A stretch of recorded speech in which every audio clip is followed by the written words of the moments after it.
Welcome to Africa 360, where we scour the continent for news and views with a distinctly African perspective. I'm Chris Maruleng, inviting you to see Africa like you've never seen it before, because this is Africa 360.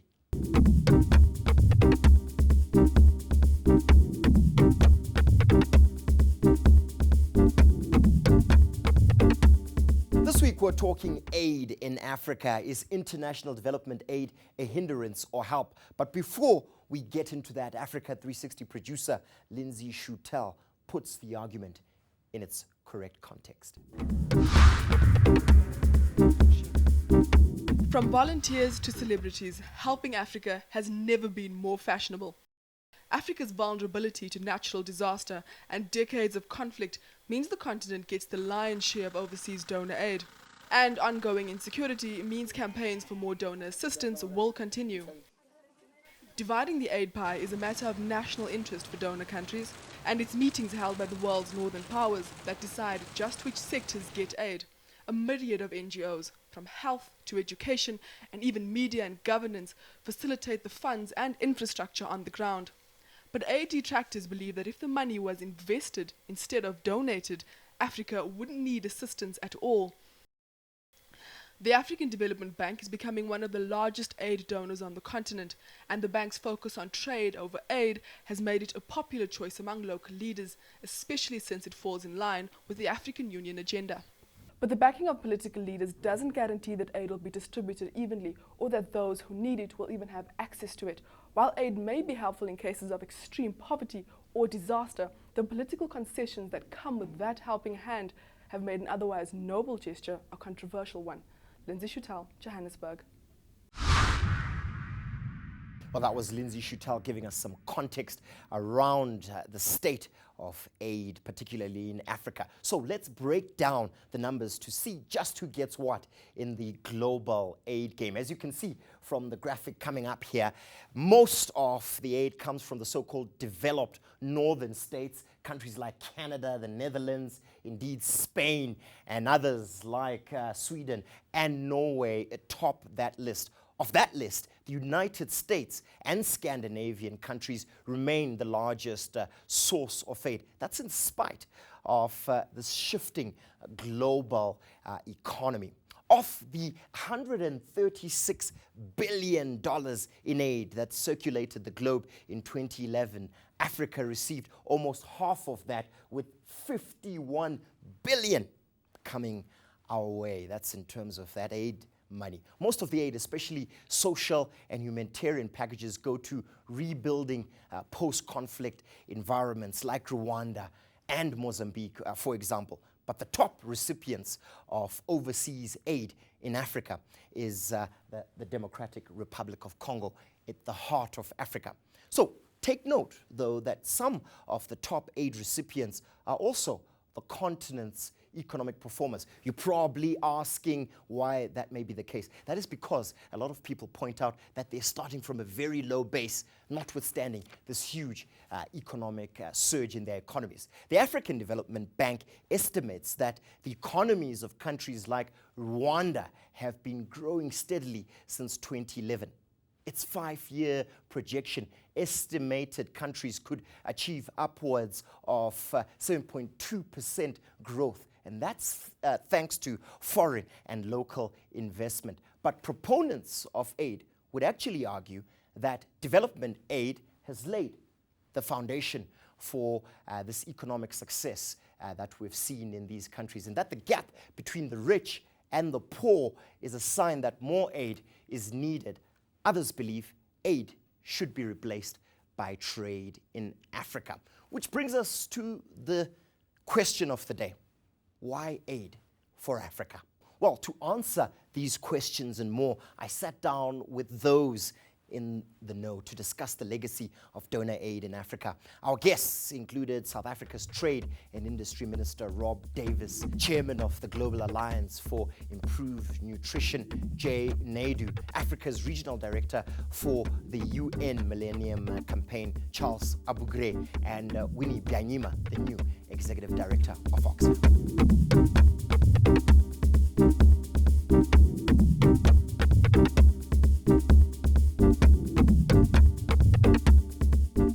been said that Africa has gone quite some way in terms of developing economies. But the question is, are Africans benefiting? And is enough beneficiation of this great development happening on the continent? Well, I think that we are at a moment when the African continent is looked at quite differently to the way it's been looked at for many, many decades, as a source of growth and of opportunity. And I think that those figures do tell us a story, that the African economy is performing a lot better than it has done. But I think if you look at what are the drivers of that growth, mostly there are four things. The first one is that we've had a mineral products boom. We've had a commodity super cycle. Many of us are producers and exporters of primary products. The second thing is we've had some new technologies, which have been imported technologies, and we've grown some service industries of those, like ICT. We've had the absence of a financial sector crisis or of a sovereign debt crisis, and we've had some infrastructure development. And I think those four factors have driven a degree of growth. But I think if you look around and you hear what I think many African leaders are beginning to say, is that the next decade will have to be different to the last decade. We can't hope to grow on those pillars in the future, and that what we actually need to do is we need to take our growth much closer to development. I think development can mean two things. One of them, it can mean the development of the productive forces in our continent, and the second one, it can mean human development. And I think that if we are going to promote human development and a more inclusive growth path, and we're going to actually improve decent work opportunities for many of our people, we've actually got to industrialize our continent. Why was there such an outcry when the United Kingdom established that by 2015 they would stop providing aid to South Africa because it was now an emerging middle-income economy? Well, I think the thing is that we would, of course, all like to evolve to a situation where we didn't depend on overseas aid. But I think a decision about when to stop an aid program is not a decision that should be taken unilaterally. I don't think that South Africa, in a macro sense, is in any way going to be badly affected by that decision. But certainly there are a number of projects which are benefiting some poor people in our country who are going to suffer as a result of a unilateral decision. We can't just automatically, immediately pick up the slack from that. So I think that the way in which decisions of that sort should be taken is basically in a lot more consultation with all of us. Winnie Byanyima, you seem to be nodding vigorously as Minister Davis was talking. What's your perspective on the role of partnership between development agencies like yourselves and indeed sovereigns, particularly on the African continent?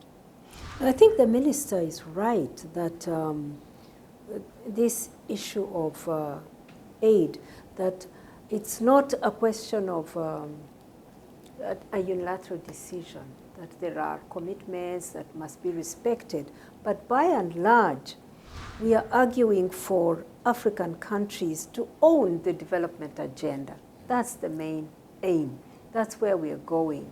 That African countries will step up, governments will step up to the plate, raise domestic resources, allocate them to the priorities that matter most to their people, and spend that money responsibly, effectively, stretching the dollar to its limit and making sure that African people come out of poverty. And that this is what African citizens expect of their governments.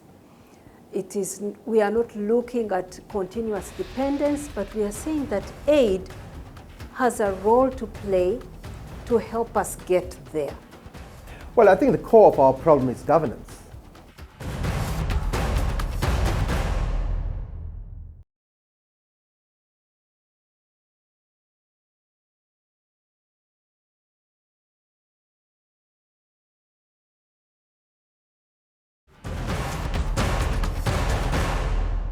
Welcome back. If you're just joining us, this is Africa 360. We're talking aid in Africa. This time, our panel discusses just who benefits from aid.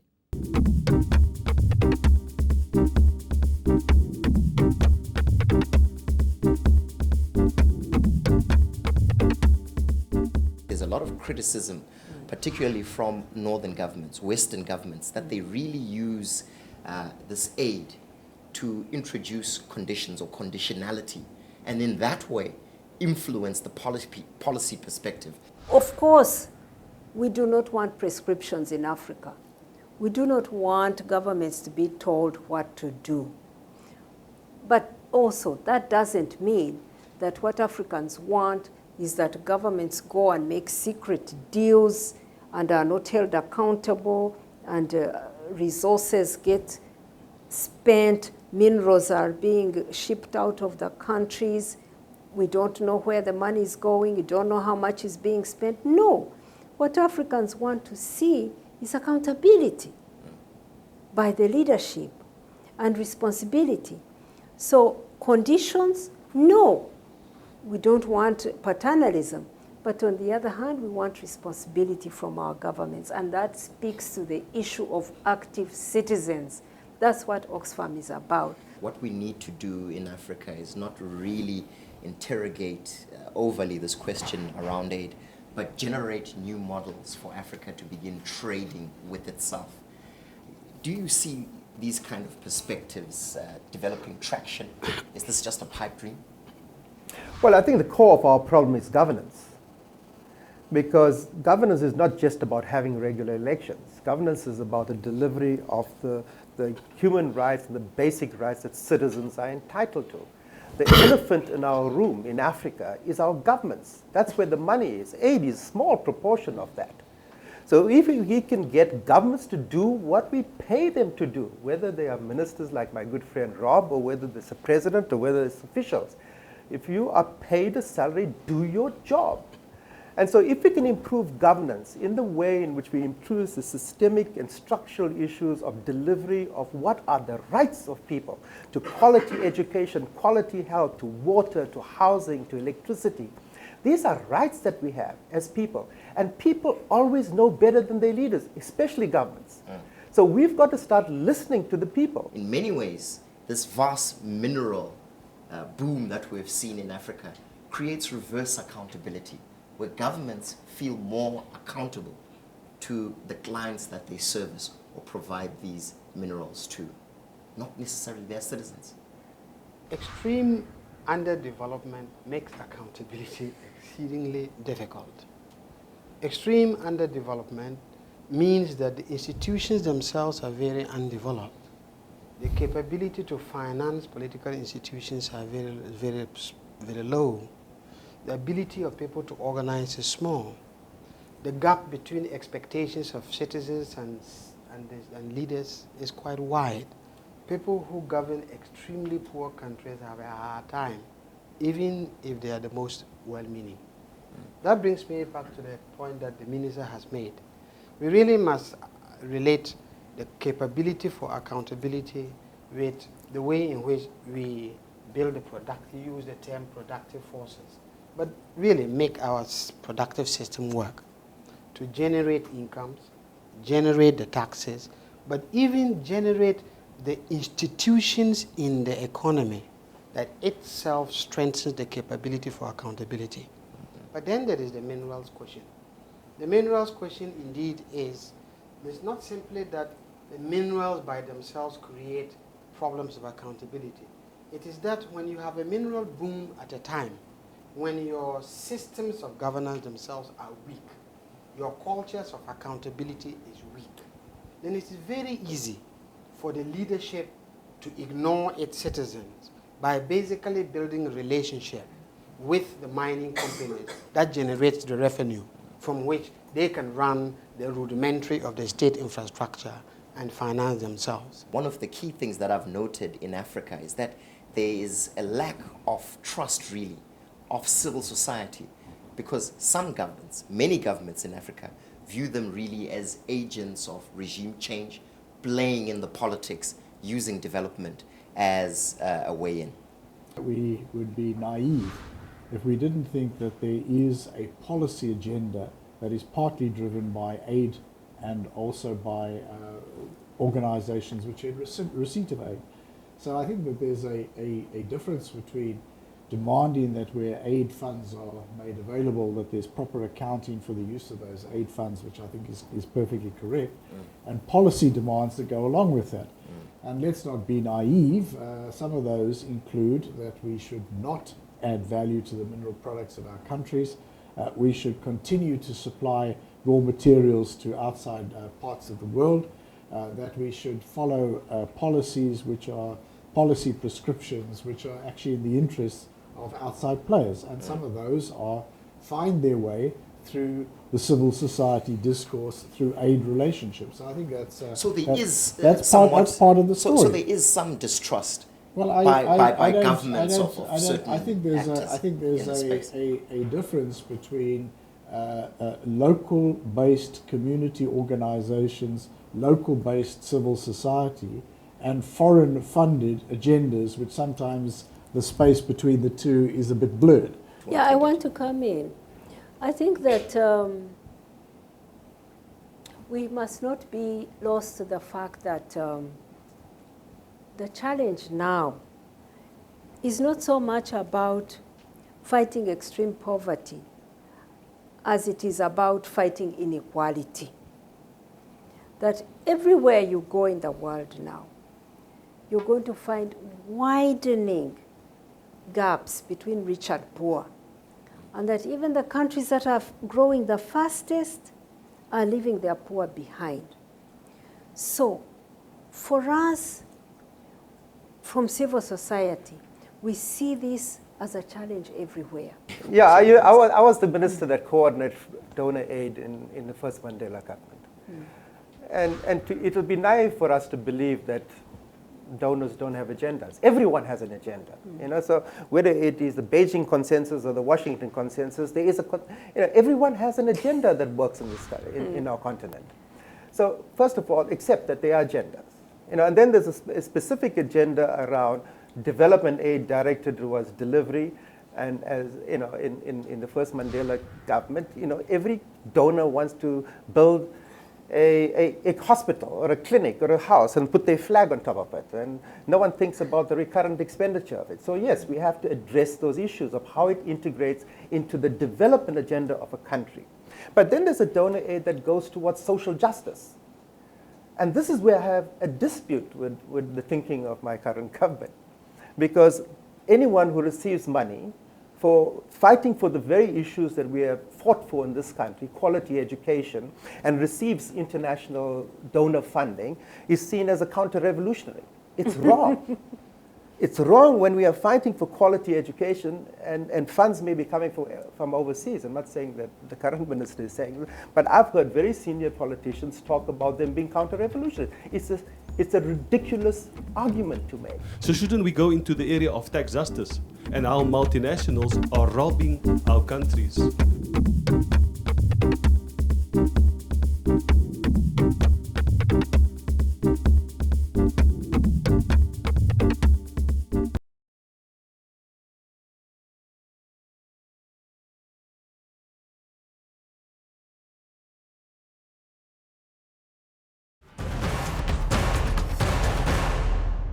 Welcome back. This is Africa 360. This week we're in conversation about whether donor aid is a help or hindrance on the African continent. In this segment, we take questions from our audience during a panel discussion that was held in collaboration with Oxfam.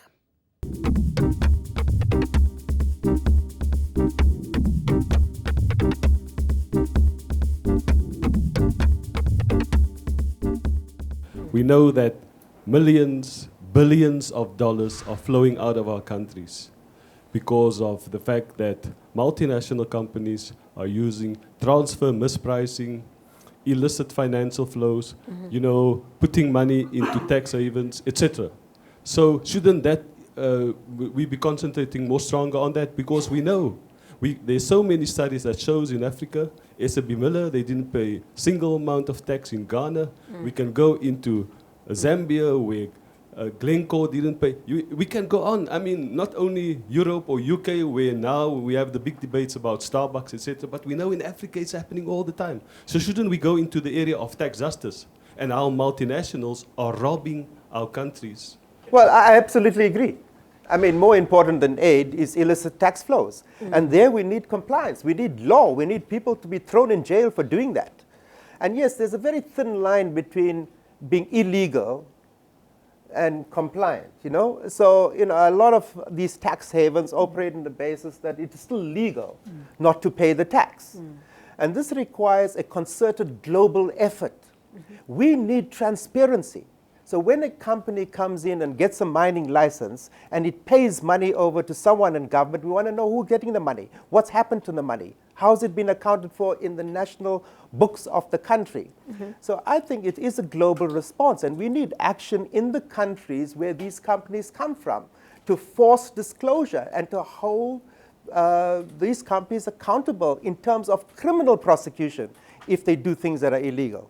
Africa, we are a step behind, or even on this issue. The resources are ours, we are the ones who stand to lose, but we are still the ones who are lagging behind. Look at what has happened in the United States. Public pressure has made them pass the Dodd-Frank Act that forces public disclosure for all companies that are listed on the Securities Exchange to disclose their payments for all their whatever transactions in the extractives industry. That's already happened. In the European Union, there's now a political consensus. They are about to pass a similar law that will require not only listed companies, even those which are not listed, that are trading in these minerals, to declare their payments. So the only way now that Africans will know what is being paid to their governments is going to read what has been declared because of laws in Europe and America. We haven't even moved to make laws of our own to require this disclosure on our own resources. We have to challenge ourselves. I think that the issues of corruption are not unique to government. They also are sitting in the private sector. And that those sort of stories, we are not immune from those stories in South Africa either. I mean, one of the things is that I used to be the chair of the Finance Committee in the South African Parliament, and at one stage I was interrogating the team from the Department of Treasury. How many people do you have in the Treasury and Revenue Services that deal with the issues of tax avoidance, tax evasion? And they told me it was however many it was. One company that advises on tax policy to the private sector has many multiples of the total team in government. They're those kind of issues. Another one is that our neighbouring country, Lesotho, some years ago, they prosecuted a number of companies for corruption around the Highlands water project. And what happened was the World Bank refused to take those companies off the list.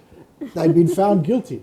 I think those kind of inconsistencies are matters that I think we need to deal with. Let's take another question from the floor. Please stand. The comment relates to regional integration. I think, Charles, you said we have progressed. I think it's too slow. I mean, if I look at what is happening in the Sahel, the food crisis, the inherent food crisis in the Sahel is not only due to climatic condition, but it's the markets flow. I mean, in terms of movement of people and goods across borders from Nigeria, where the Nigerians could go and access cereals, it's not happening. And there are many examples. So I think the sooner we move forward in terms of regional integration, free movement of people and goods, the better. We can solve some of the problems that don't have anything to do with investment. The attitudinal questions, just the rules, just like East Africa is trying to do, the single stop immigration. That doesn't, so people can move around wherever they want. We have to get the cross-border roads functioning. The plans in the ECOWAS integration was including, for example, to have inland ports. That's all infrastructure. So there is, remember, for 20, 30 years, this basic investment just didn't happen. So there is a backlog, but it is an attitudinal question. So that I agree with you in many respects. I think it's much more about creating a single functioning regional market that can support and sustain industrial development.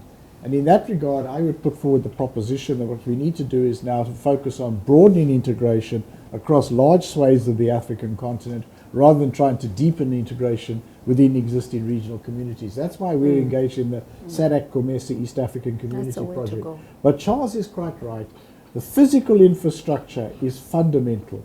And I think that that's why we need a whole lot of very creative endeavors to build that infrastructure, because the biggest barriers to intra-regional trade are actually not tariffs.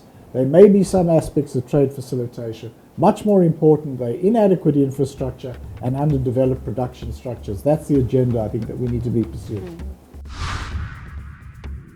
That brings us to the end of this week's conversation. Do join us next week when we continue part 2 of our discussion on overseas development aid, which was brought to you in kind collaboration with Oxfam, who really facilitated this conversation. You can also join the debate on Africa by going to our Facebook page. You can also follow us on Twitter, or you can drop us an email on africa360@enca.com. So until next time, when we look forward to bringing you Africa like you've never seen it before, do take care.